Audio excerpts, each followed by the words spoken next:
হুম, দেখো স্ক্রিন দেখা যায়। হ্যাঁ স্যার। হুম, অন্তরা শোনা যাচ্ছে? অন্তরা, অন্তরা। হ্যাঁ স্যার। হুম, চলো।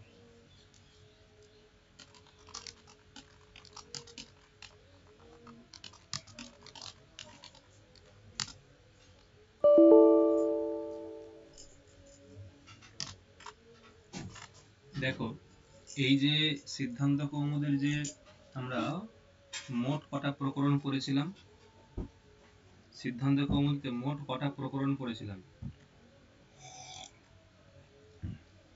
৭০টি। 70টি। তার মধ্যে এই যে পরিভাষা প্রকরণ, এটা কত নম্বর প্রকরণ?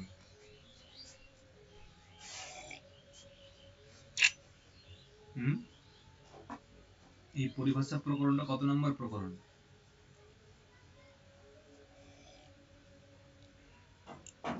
দ্বিতীয়। প্রথমে সংজ্ঞা প্রকরণ, তারপরেই পরিভাষা প্রকরণ, ঠিক আছে?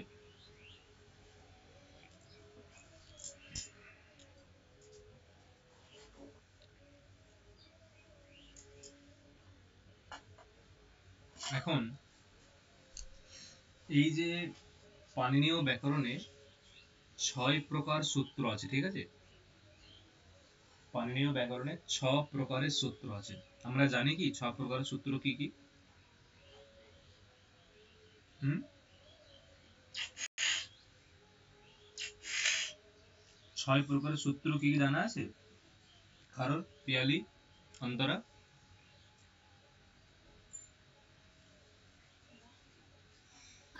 সংজ্ঞা, পরিভাষা, বিধি, নিয়ম, অতিদেশ আর অধিকার। হুম, 6 প্রকারের সূত্র আছে। পাণিনীয় ব্যাকরণের 6 রকমের সূত্র আছে। সেগুলো হচ্ছে, দেখো,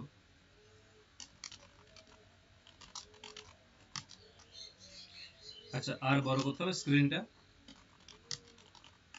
ঠিক আছে?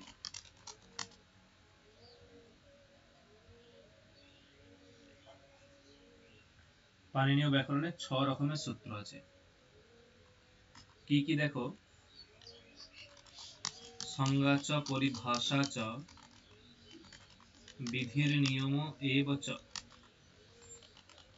অতিদেশোধিকারশ্চ সর্বিধম সূত্র লক্ষণম ইতি।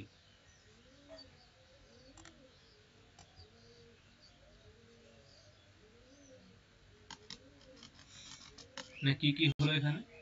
দেখো, 6 রকমের সূত্র হলো: 1 পরিভাষা, 3 বিধি, নিয়ম,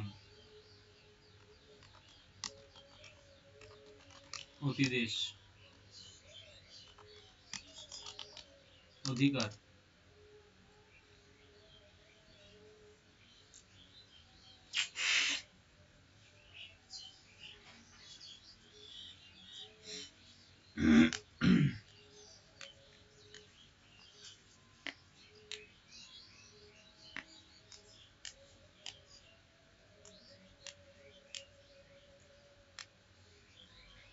হুম, এই হলো 6 প্রকারের সূত্র। হুম, এই যে 6 রকমের সূত্র, এখানে হচ্ছে পরিভাষা এক প্রকার সূত্র। সেই পরিভাষা প্রকরণে, সেই পরিভাষা প্রকরণে কি করেছে? পরিভাষা প্রকরণে আমরা পরিভাষা সূত্রগুলোর, ঠিক আছে, পরিভাষা সূত্রগুলোর মানে যতগুলো পরিভাষা সূত্র আছে তার মধ্যে কিছু এই প্রকরণে গ্রহণ করা হয়েছে। কিছু নয়, প্রায় সমস্তই বলতে পারো এই পরিভাষা প্রকরণে গ্রহণ করা হয়েছে। পরিভাষা প্রকরণে গ্রহণ পূর্বক ব্যাখ্যা করা হচ্ছে। কি বললাম? যে সমগ্র অষ্টাধ্যায়ীতে যতগুলো পরিভাষা সূত্র আছে, সেই পরিভাষা সূত্রগুলিকে একত্রিত করে এই পরিভাষা প্রকরণে লিপিবদ্ধ করা হয়েছে, তারপরে সেগুলোর ব্যাখ্যা করা হচ্ছে। কি বললাম বোঝা গেল? এতদূর যা বললাম বোঝা গেছে? হ্যাঁ স্যার। হুম।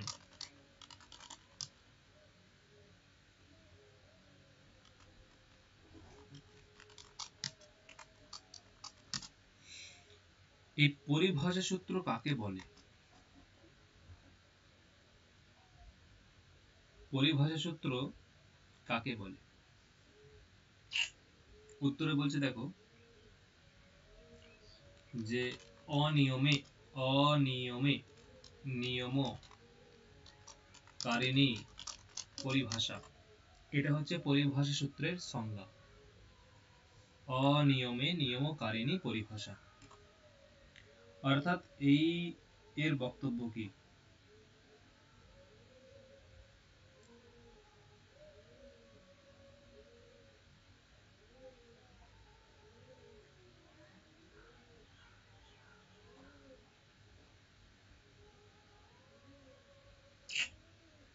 হুম, এর অর্থ কি? অনিয়মে মানে কি?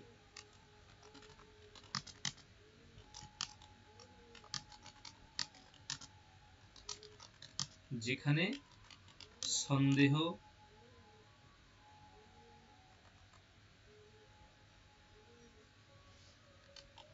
অথবা অনিয়ম দেখা যাবে।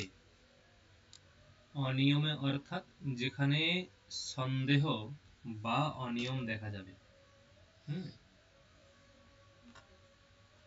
মানে যেখানে সন্দেহ হবে। এটা অন্তর ভালো জানবে। আমরা একটা পরিভাষেন্দু শেখর একটা পরিভাষা পড়েছি। কোন পরিভাষাটা গো? প্রথম পরিভাষাটা, ব্যাখ্যানত বিশেষ প্রতিপত্তির নাহি সন্দেহাদ লক্ষণম। যেখানে সন্দেহ উৎপন্ন হবে সেখানে ব্যাখ্যা থেকে তার বিশেষ জ্ঞান করতে হবে। নিয়মকারিণী মানে অর্থাৎ নিয়ম তৈরি করে। ঠিক আছে?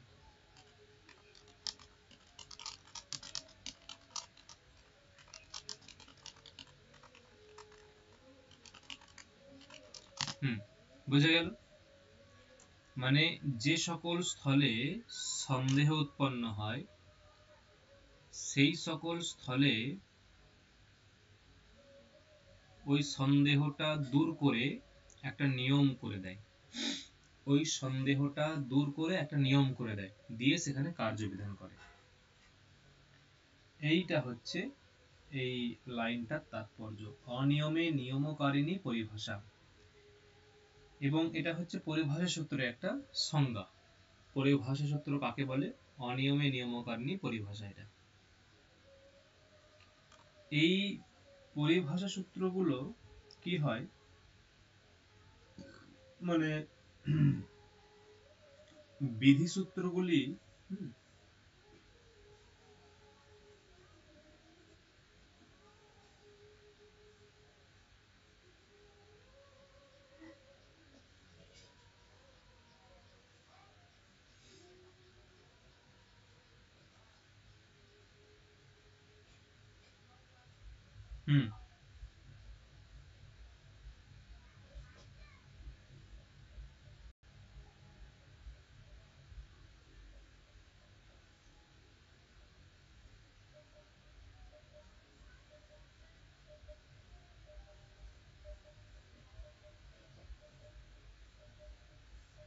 হুম কি বললাম,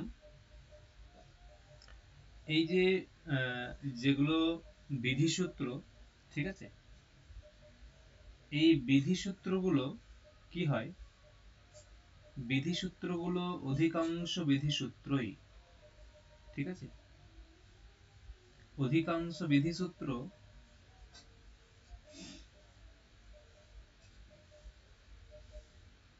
তাদের অর্থ প্রকাশ করতে গিয়ে সন্দেহ উৎপন্ন হয়। অধিকাংশ বিধিসূত্র, ঠিক আছে, অধিকাংশ বিধিসূত্র যখন নিজস্ব অর্থ প্রকাশ করে, অধিকাংশ বিধিসূত্র যখন নিজস্ব অর্থ প্রকাশ করে তখন সন্দেহ উৎপন্ন হয়। ঠিক আছে, সন্দেহ উৎপন্ন হয় এবং সেই সন্দেহ দূর করার জন্যই পরিভাষা সূত্রগুলো এগিয়ে আসে। কি বললাম? অধিকাংশ বিধিসূত্র নিজস্ব অর্থ প্রকাশ করতে গিয়ে অধিকাংশ বিধিসূত্র নিজস্ব অর্থ প্রকাশ করতে গিয়ে সন্দেহ প্রকাশ করে। ঠিক আছে, এবং সেই সন্দেহ দূর করতে গিয়ে কি হয় না, এই বিধিসূত্রগুলোর প্রবৃত্তি হয়। সেই সন্দেহ দূর করতে গিয়ে পরিভাষা সূত্রগুলো প্রবৃত্ত হয়। পরিভাষা সূত্রগুলো প্রবৃত্ত হয়ে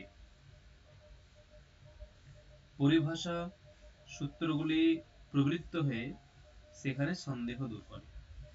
এটা কিন্তু সর্বত্র খেয়াল রাখতে হবে, শুধু এই যে সূত্রটা আমরা এখন পড়াবো এটার জন্য নয়, সমস্ত সূত্রই এটা মাথায় রাখতে হবে সর্বত্র। মানে যতগুলো পরিভাষা সূত্র পড়ব সেখানে সেখানে এরকম নিয়ম যাবে যে বিধিসূত্রগুলোর ক্ষেত্রে বিধিসূত্রগুলো নিজস্ব অর্থ প্রকাশ করতে গিয়ে সম্পূর্ণ অর্থ প্রকাশ করতে পারে না। তার মানে সমস্ত বিধিসূত্র নিজস্ব অর্থ প্রকাশ করতে পারে না এমন নয়, কিছু কিছু। ঠিক আছে না? কি বললাম যে নিজস্ব অর্থ প্রকাশ করতে পারে না, এটা মানে কি? তার মানে কি একদমই পারে না এমন নয়। তার মানে কি একদমই পারে না এমন নয়, কিন্তু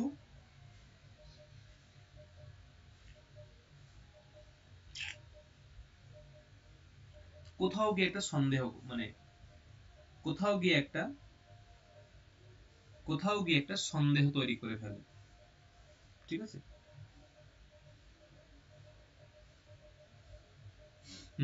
দেখো আমরা একটা সূত্র পড়ব না। পরিভাষা সূত্রগুলোর প্রথম সূত্র কি? প্রথম সূত্র হচ্ছে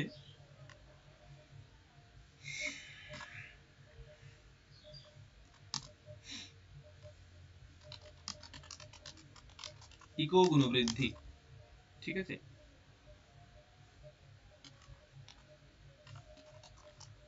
বৃত্তি গুণবৃদ্ধি শব্দাভ্যাম যত্র গুণবৃদ্ধি বিধীয়েতে তত্র ইকঃ ইতি ষষ্ঠ্যন্তম পদম উপতিষ্ঠতে। গুণবৃদ্ধি শব্দাভ্যাম যত্র গুণবৃদ্ধি বিধীয়েতে।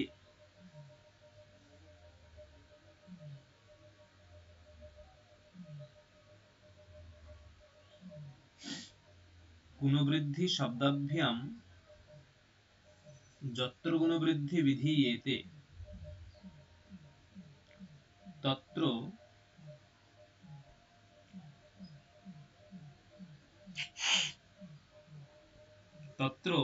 ইকঃ ইতি ষষ্ঠ্যন্তম পদম উপতিষ্ঠতে। ইকঃ, এটা ভালো করে বুঝতে হবে। ঠিক আছে, তত্র ইকঃ ইতি ষষ্ঠ্যন্তম পদম উপতিষ্ঠতে। গুণবৃদ্ধি শব্দাভ্যাম যত্র গুণবৃদ্ধি বিধীয়েতে তত্র ইকঃ ইতি ষষ্ঠ্যন্তম পদম উপতিষ্ঠতে। দেখো বিষয়টা হচ্ছে এরকম,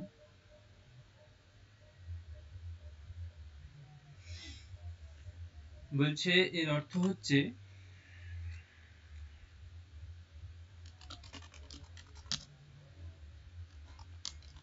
যে সকল বিধিসূত্রে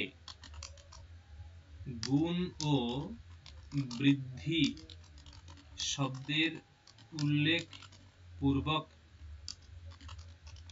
গুণকার্য ও বৃদ্ধি কার্যে বিধান করবে সেখানে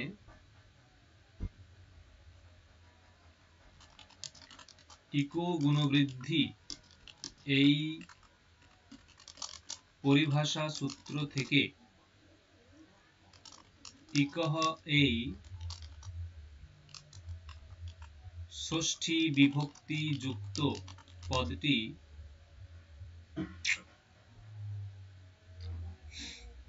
সেখানে ইকহ গুণবৃদ্ধি এই পরিভাষা সূত্র থেকে ইকহ এই পদটি উপস্থিত হবে। সেখানে মানে কি? সেই বিধিসূত্রে। সেখানে মানে সেই বিধিসূত্রে।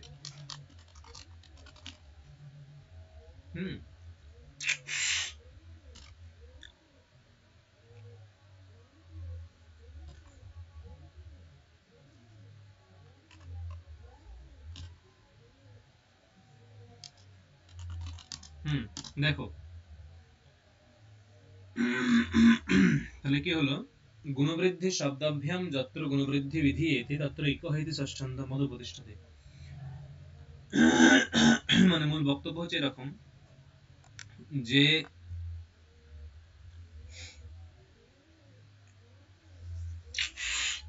একটা কতগুলো বিধিসূত্র, আমার কথা শোনা যাচ্ছে? হ্যালো, আমার কথা শোনা যাচ্ছে? কয়েকটা বিধিসূত্র, সেই বিধিসূত্রেতে কি হবে, গুণ শব্দটা উল্লেখ থাকবে। মানে বিধিসূত্রেতে গুণ অথবা বৃদ্ধি, গুণ অথবা বৃদ্ধি এই দুটো পদের মধ্যে যে কোনো একটা পদ উল্লেখ থাকবে। সাপোজ ধরো আমি লিখে দিচ্ছি, ঠিক আছে? মানে মূল কাজ কি, এই যে ইকো গুণবৃদ্ধি এই যে পরিভাষা সূত্রটা, ইকো গুণবৃদ্ধি এই যে পরিভাষা সূত্রটা, এর মূল কাজ কি ভেবে বলো। যে ইকো গুণবৃদ্ধি এই যে পরিভাষা সূত্রটা মূল কাজ কি? এর মূল কাজ হচ্ছে ভেবে দেখো যে এই যে ইকহ এই পদটি উপস্থিত হবে। মানে ইকহ এই পদটি সেই বিধিসূত্রে উপস্থিত হবে। মানে ইকো গুণবৃদ্ধি এটা একটা পরিভাষা সূত্র, ইকো গুণবৃদ্ধি এটা একটা পরিভাষা সূত্র। এই পরিভাষা সূত্র থেকে ঠিক আছে, এই পরিভাষা সূত্র থেকে ইকহ এই পদটি ওই বিধিসূত্রে উপস্থিত হবে। ওই বিধিসূত্রে উপস্থিত হবে, ঠিক আছে?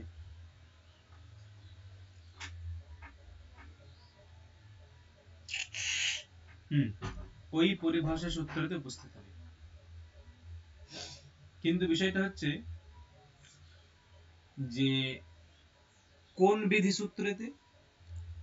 ইকহ গুণবৃদ্ধি এই পরিভাষা সূত্র থেকে ইকহ এই পদটি যাবে। ইকহ এই পদটি ওই পরিভাষা সূত্রে উপস্থিত হবে। ওই পরিভাষা সূত্রে উপস্থিত হবে। কোন পরিভাষা সূত্রে? তার শর্ত কি? আচ্ছা, ইকহ এই পদটির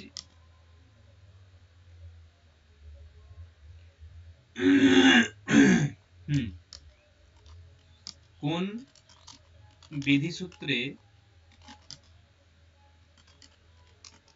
উপস্থিত হবে? প্রথম শর্ত,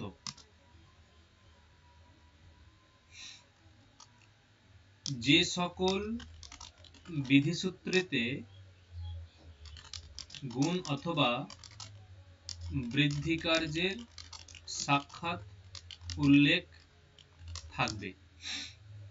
মানে গুণকার্য অথবা বৃদ্ধি কার্য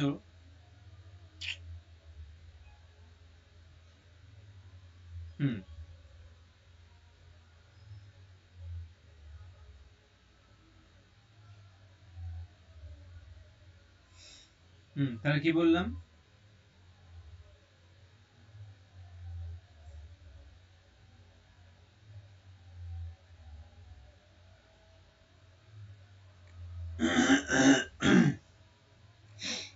প্রথম শর্ত হচ্ছে ওই বিধিসূত্রতে গুণ অথবা বৃদ্ধি কার্যের উপস্থিত থাকতে হবে। দ্বিতীয় শর্ত কি, যে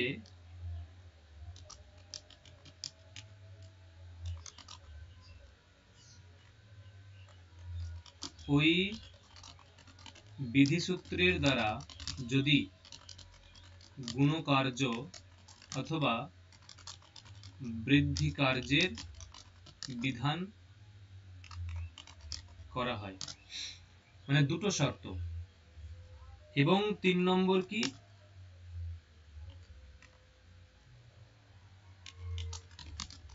সেখানে যদি সন্দেহ উৎপন্ন হয় তবেই ইকহ এই পদটি এই ধরনের বিধিসূত্রেতে আসবে। দেখো 3টে শর্ত। ইকহ এই পদটি কোন বিধিসূত্রে উপস্থিত হবে, তার জন্য বলছে যে সকল বিধিসূত্রে গুণ অথবা বৃদ্ধি কার্যের হবে না, এটা শব্দের হবে, ঠিক আছে, শব্দের। যে সকল বিধিসূত্রে গুণ অথবা বৃদ্ধি শব্দের সাক্ষাৎ উল্লেখ থাকবে, প্রথম শর্ত। দ্বিতীয় শর্ত, ওই বিধিসূত্রের দ্বারা যদি গুণকার্য অথবা বৃদ্ধি বিধান হয়, যে কোনো একটা, মানে একই সঙ্গে একটা সূত্র গুণ অথবা বৃদ্ধি কার্য বিধান করতে পারে না, যে কোনো একটা কার্য করতে পারে, হয় বৃদ্ধি না হয় গুণ। এবং 3 নম্বর শর্ত কি, সেখানে যদি সন্দেহ উৎপন্ন হয়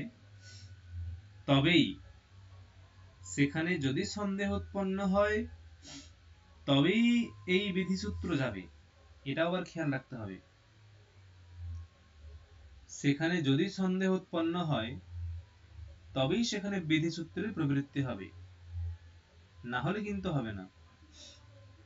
সেখানে যদি সন্দেহ উৎপন্ন হয় তবেই বিধিসূত্রে প্রবৃত্তি হবে।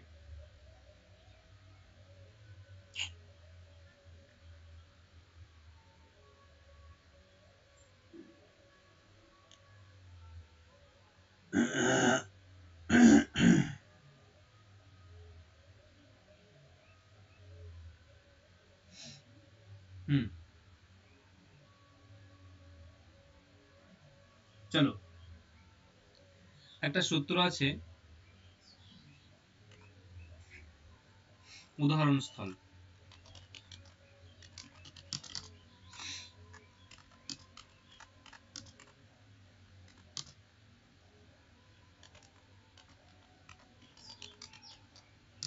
মিদের গুণঃ, একটা সূত্র।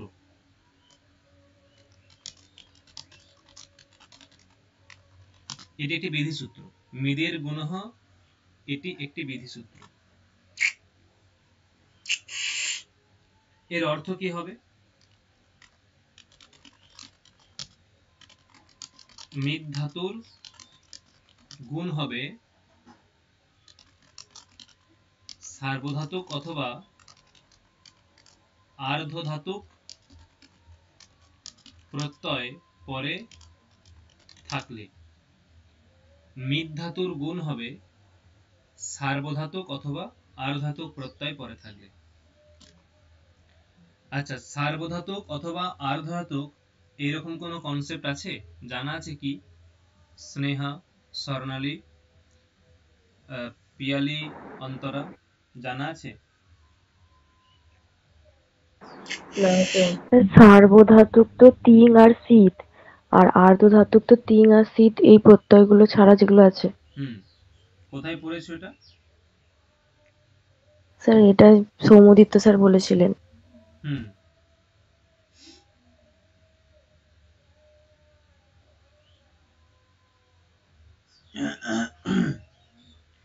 স্বর্ণালী জানা? স্বর্ণালী কিছু?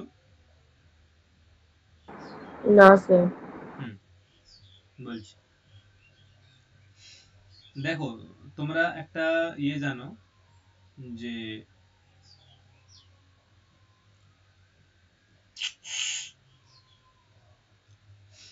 যে তি তস অন্তি এরকম জানো না?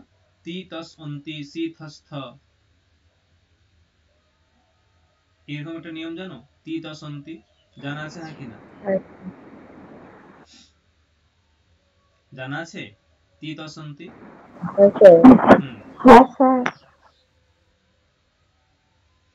তাহলে এই যে তি তস অন্তি এইগুলোকে হচ্ছে তোমার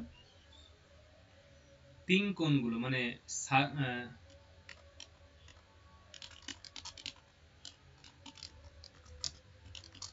তিং ও শীত,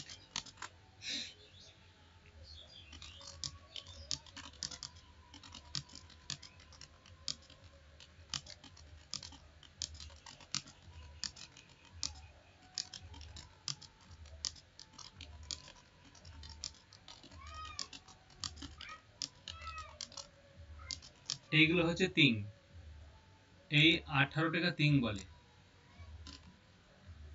আর শীত কোণগুলো সকার ইৎসংজ্ঞা হয় যার, তাকে শীত বলে। সকার ইৎসংজ্ঞা হয় যার, তাকে শীত বলে। যেমন ধরো একটা প্রত্যয় সপ, এই সপের পকার ইৎ সংজ্ঞক আবার সকারও ইৎ সংজ্ঞক। এই সপের পকার ইৎ সংজ্ঞক একই সঙ্গে আবার সকারও ইৎ সংজ্ঞক, তাই এটাকে শীত বলে। পকার ইৎ সংজ্ঞক আবার সকারও ইৎ সংজ্ঞক, তাই এটাকে শীত বলে। ঠিক আছে, মানে সকার ইৎ সংজ্ঞা হয় যার, তাকে বলা হয় শীত। আচ্ছা, যদি মকার ইৎ সংজ্ঞা হয় তাকে কি বলবো?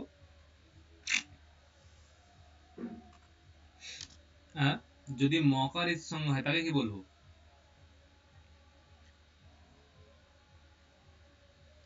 সকার ইৎ সংজ্ঞা হলে শীত, মকার ইৎ সংজ্ঞা হলে মিত। কি বললাম বোঝা গেল? হ্যালো, হ্যাঁ স্যার। সকার ইৎ সংজ্ঞা হলে শীত, তাহলে মকার ইৎ সংজ্ঞা হলে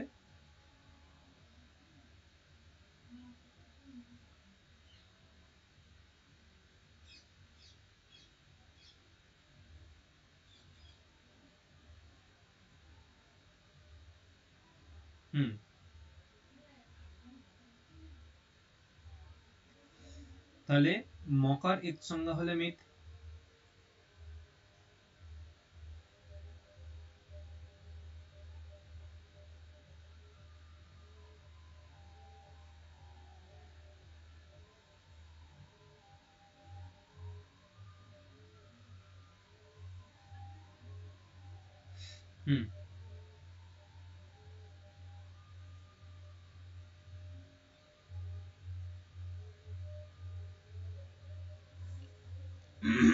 ধরো টিপের পকার ইৎ সংজ্ঞক, তাহলে কি বলবো?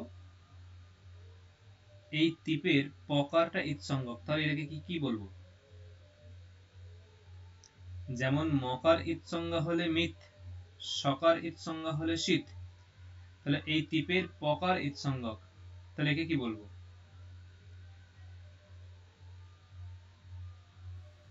পিত। পিত, একদম বোঝা গেল, তাই তো? এখন বক্তব্য হচ্ছে, তাহলে শীত মানে সকার ইৎ সংজ্ঞা যার, আর এই যে তিপ্তজি সিদ্ধস্থমি বসমস্ততম ঝথাসতম ধমির বহিং মহিং,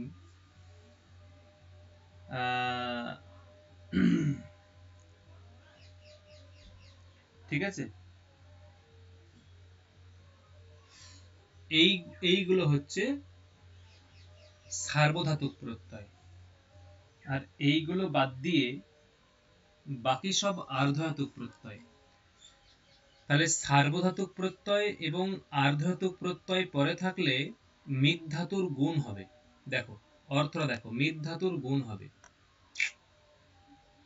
মিথ ধাতুর গুণ হবে, ঠিক আছে। ধরো একটা আমি প্রয়োগস্থল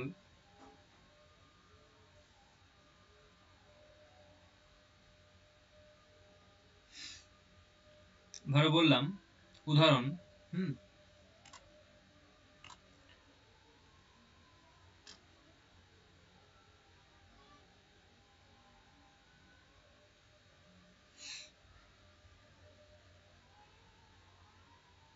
ধরো একটা ইয়ে আছে যে মিদ শিয়ন টিপ,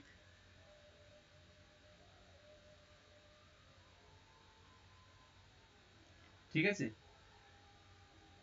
মিদ শিয়ন টিপ এরকম প্রক্রিয়া আছে। মিদ, মিদ ধাতু এটা, ঠিক আছে। মিদ এটা ধাতু, আর শিয়ন হচ্ছে একটা আগম, আর টিপটা প্রত্যয়। দেখো টিপটা হচ্ছে সার্বধাতুক প্রত্যয়, টিপটা সার্বধাতুক প্রত্যয়, ঠিক আছে। টিপ হচ্ছে সার্বধাতুক প্রত্যয়, আর শিয়নটা হচ্ছে আগম, আর মিদ হচ্ছে ধাতু। মিদ হলো ধাতু, ঠিক আছে। তাহলে এই শিয়নের শিয়নের ইৎসংজ্ঞা হবে, মানে থাকবে কি, থাকবে ইয় থাকবে, আর এদিকে তি থাকবে। কারণ কারণ শিয়নের তালবস্য ইৎসঙ্গক এবং নকার ইৎসঙ্গক, অন্যদিকে টিপের প ইৎসঙ্গক। যেগুলো ইৎসঙ্গ হবে সেগুলো বাদ চলে যাবে, বাকিটা পড়ে থাকবে। যেগুলো যেগুলো ঠিক আছে, যেগুলো যেগুলো ইৎসঙ্গ হবে সেইগুলো বাদ চলে যাবে, থাকবে বাকিটা। তাহলে এই যে সকার এবং নকার ইৎসঙ্গা হয়েছে, ইৎসঙ্গা হয়েছে, তাই এগুলো বাদ চলে যাবে। আর পকারের ইৎসঙ্গা সেটা বাদ চলে যাবে, থাকবে বাকিটা। এখন দেখো মিলিয়ে নাও, এর সকার ইৎসঙ্গা হয়েছে শিয়নের, শিয়নের, ঠিক আছে। শিয়নের সকার ইৎসঙ্গা হয়েছে, ঠিক আছে। শিয়নের সকার ইৎসঙ্গা হয়েছে, তাহলে কি বলবো?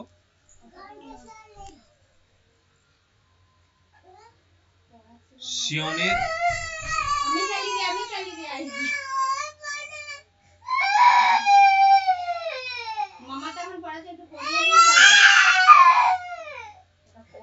বলবে যে কে আমি ডিজে চালিয়ে দেবো, ডিজে মামা ডিজে চালায় না, মামি ফোনটা চালিয়ে দেবো, মামি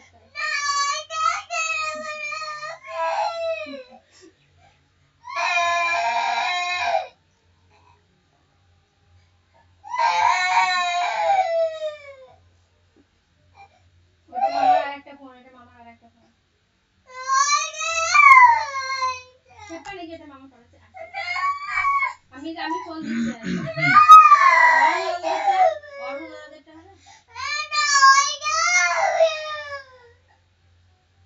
আচ্ছা বেশ, মামা একবার পড়িয়ে নিক, দিয়ে এসে নিয়ে চলে যাবো মামার কাছে, ফোন কেড়ে নিয়ে চলে যাবো। তাহলে কি হলো?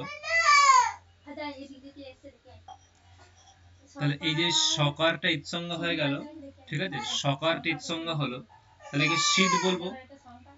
সকার ইৎসঙ্গ হলে কি শীত বলবো? তাহলে দেখো, তাহলে দেখো শীত পরে আছে, মানে শিয়নটা হয়ে গেল শীত।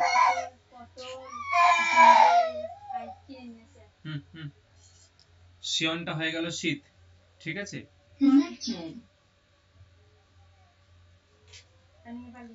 ফোনটা এখানে রাখবি, এখানে কাছে রাখবি। শিয়নটা হয়ে গেল শীত, ঠিক আছে। শিয়নটা হয়ে গেল শীত, আর শীত পরে আছে, ঠিক আছে। শিয়নটা হয়ে গেল শীত, শীত পরে আছে। তাহলে দেখো কি আর শীতটা হচ্ছে সার্বধাতুক।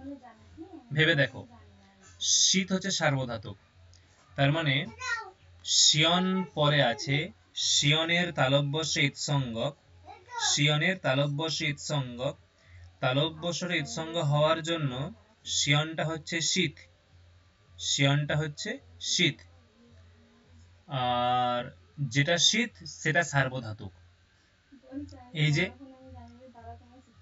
এই যে সকার ইৎসঙ্গা হয় যার, তাকে শীত বলে, আর যেগুলো শীত সেগুলো সার্বধাতুক। কোথায় লেখা আছে?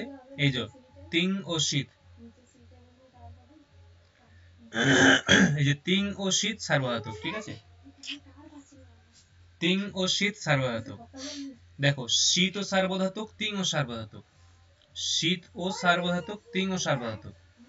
তাহলে এই যে শীত, শিয়নটা শীত, শিয়নের তালব্য শীত সঙ্গক, ওটা শীত, তাহলে সার্বধাতুক, তাহলে সার্বধাতুক পরে আছে, তাহলে মৃৎ ধাতুর গুণ হবে।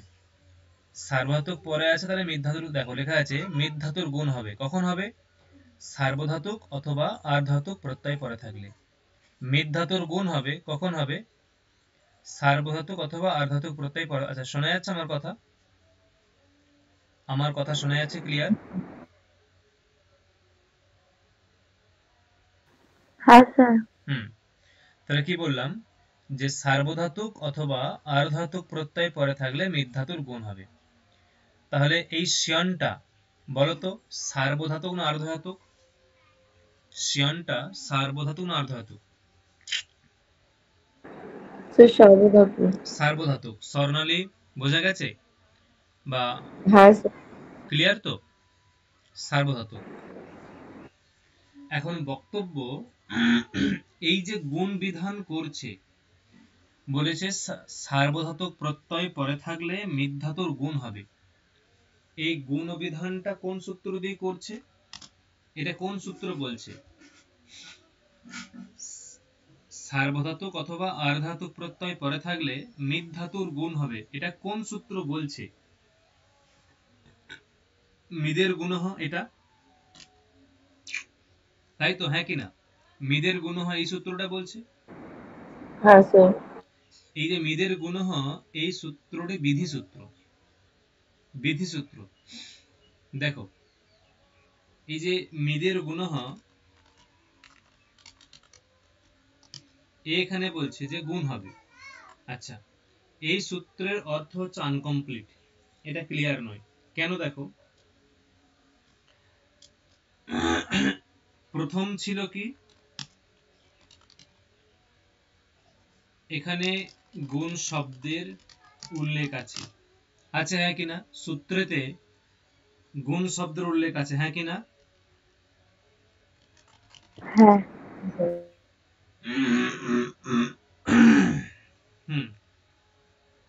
গুণ শব্দের উল্লেখ আছে। দ্বিতীয়ত,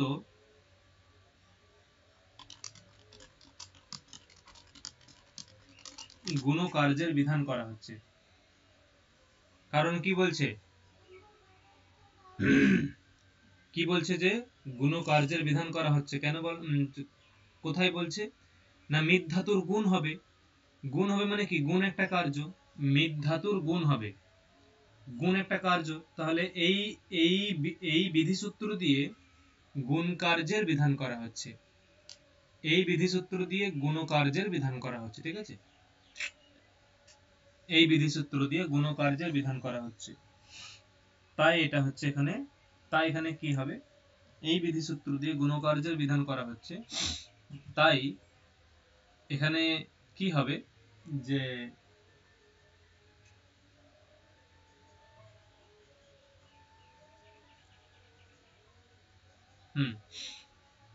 এখানে গুণ কার্যের বিধান করা হচ্ছে এবং এখানে দেখো সন্দেহ উৎপন্ন হবে। তার মানে বক্তব্য, এই বিধিসূত্রেতে গুণ শব্দের উল্লেখ আছে, এই বিধিসূত্রেতে গুণ কার্যের বিধান করা হচ্ছে। তাহলে এখানে যদি সন্দেহ উৎপন্ন হয়, সেই সন্দেহটা দূর করার জন্য ওই ইকহ পদটা আসবে। এই বিধিসূত্রেতে গুণ শব্দের উল্লেখ আছে, এখানে গুণ কার্যের বিধান করা হচ্ছে, অতএব এখানে যদি সন্দেহ উৎপন্ন হয় তাহলে ওই ইকোহ পদের এখানে অনুবৃত্তি হয়ে আসবে। আচ্ছা, কি বক্তব্য দেখা যাক, যে ইকোহ পদের অনুবৃত্তি হয়ে আসবে। দেখো বিষয়টা হচ্ছে যে এইরকম,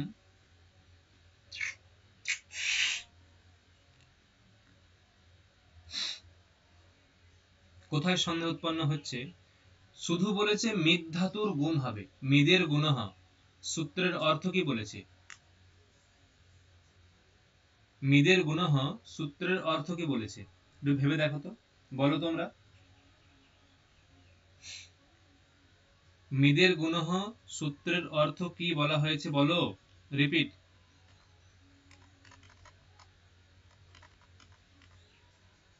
আমার কথা শোনা যাচ্ছে? মিদের গুণহ সূত্রের অর্থ কি বলা হয়েছে,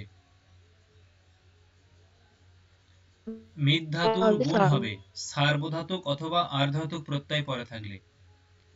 আমার কথা শোনা যাচ্ছে না? হ্যালো অন্তরা, স্বর্ণালী, শোনা যাচ্ছে না আমার কথা?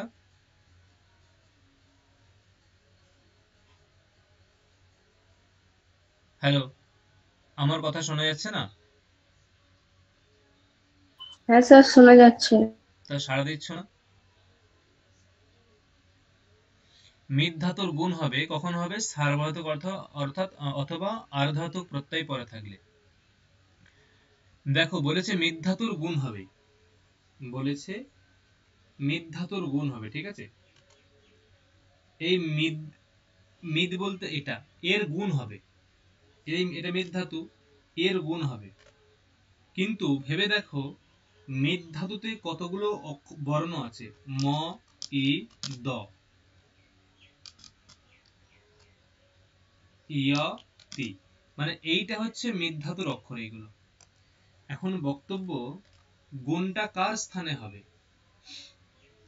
গুণটা কার স্থানে হবে, মকারের স্থানে, ইকারের স্থানে না দকারের স্থানে, মকারের স্থানে, ইকারের স্থানে নাকি দকারের স্থানে? এই রকম সন্দেহ উৎপন্ন হচ্ছে। সন্দেহটা কি রকম,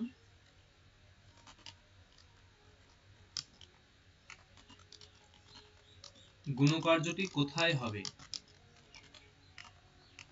ম, ই অথবা দয়ের স্থানে? এবার বোঝা গেল?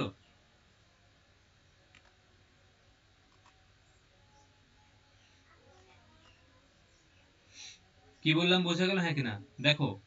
মিদের গুণহ সূত্রেতে, মিদের গুণহ এই সূত্রেতে শুধু বলেছে গুণ হবে, কিন্তু গুণটা কোথায় হবে এটা কিন্তু বলা নেই। মকারের স্থানে হবে না ইকারের স্থানে হবে না দকারের স্থানে হবে। কি বোঝা গেল, হ্যাঁ কিনা, ক্লিয়ারলি বলো না আবার বলতে হবে? হ্যাঁ। বোঝা গেল? হ্যাঁ। স্বর্ণালী, স্নেহা, তারপরে পিয়ালি, অন্তরা, সব বোঝা গেছে না বোঝা যায়নি? হ্যাঁ স্যার।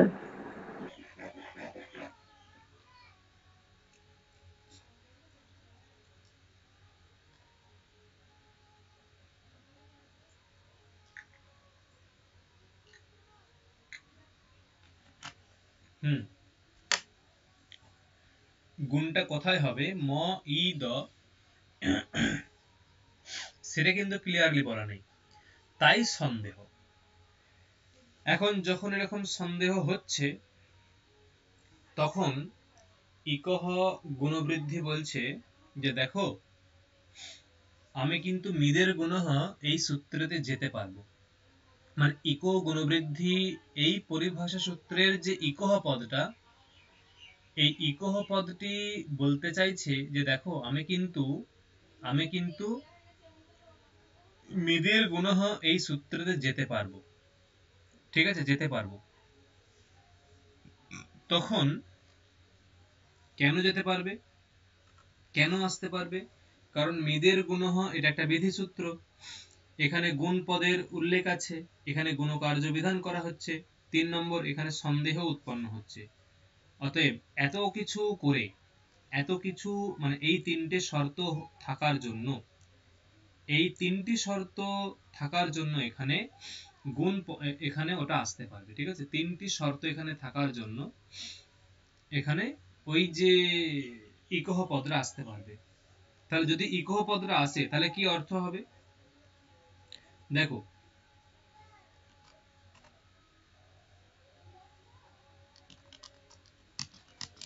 ইকহ এই পদটির আগমনের ফলে সূত্রটি সূত্র শরীর, ধরো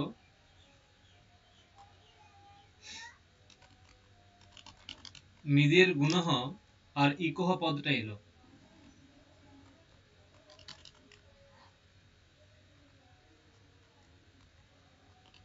অনুবৃত্তি পদ সহিত সূত্রম, ঠিক আছে? মিদের গুণহ ইকহ, ইকহ পদের অর্থ কি? ইকহ পদের অর্থ ইক এর স্থানে। ইক ইক বলতে কি কি গো?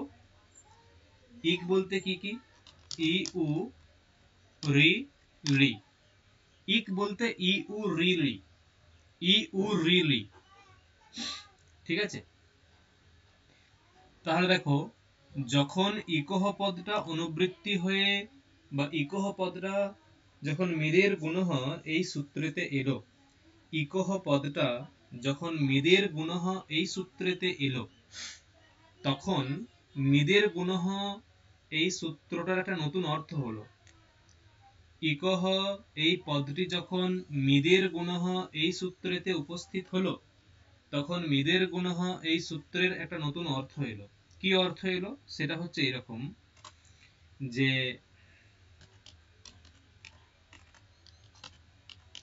অনুবৃত্ত হওয়ার পরে বিধি সূত্রটির অর্থ মিদেহে ইকহ গুণহ, ঠিক আছে, ভবতি, এরকম। মিদেহে মানে মিদ ধাতুর, মিদেহে মানে মিদ ধাতুর ইকহ, ইকহ ইকহ পদের অর্থ কি করা হয়েছে? ইকহ পদের অর্থ কি করা হয়েছে? রেসপন্স করো, ইকহ পদের অর্থ কি করা হয়েছে? ইকের স্থানে। ইকের স্থানে। ইকের স্থানে বলতে ইক বলতে কি কি? ই উ রি লি। ই উ রি লি, তার মানে মিদ, মিদেহে মানে মিদ ধাতুর, ঠিক আছে? মিদেহে মিদ ধাতুর ইকহ ই উ রি লি, এইগুলির স্থানে গুণহ গুণ কার্য ভবতি হবে, ঠিক আছে? তাহলে মিদেহে মানে মিদ ধাতুর ইকহ ই উ রি লি, এইগুলির স্থানে গুণহ গুণ কার্য ভবতি হবে। অর্থাৎ মিদ ধাতুর মধ্যে যদি কোথাও ই উ রি লি এইগুলো থাকে, মিদ ধাতুর মধ্যে যদি কোথাও ই উ রি লি এইগুলি থাকে, সেই ই উ রি লি এইগুলির স্থানে গুণকার্য হবে। ই উ রি লি এইগুলির স্থানে গুণ কার্য হবে। ক্লিয়ার? তাহলে দেখো, আমরা যেখানে পেয়েছিলাম যে মিদ ধাতু, এই যে ম ই দ, মিদ, এরপর যদি বলি যে মিদের গুণহ, কি সন্দেহ উৎপন্ন হয়েছিল?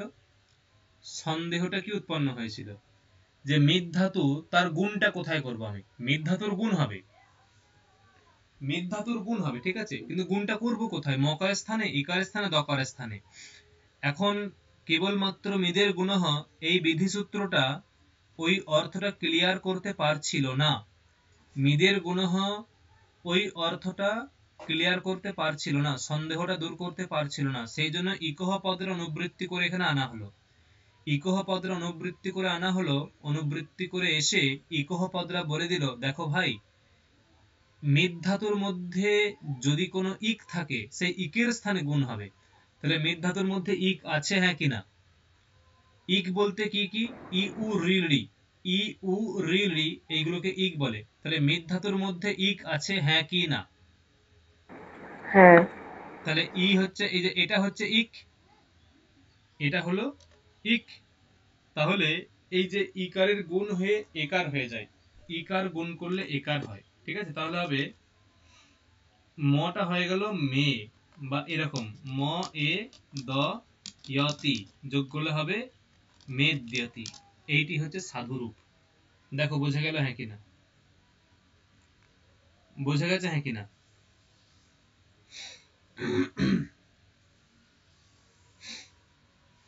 কি বোঝা গেছে পুরোটা, না টাফ হয়ে গেল? হ্যাঁ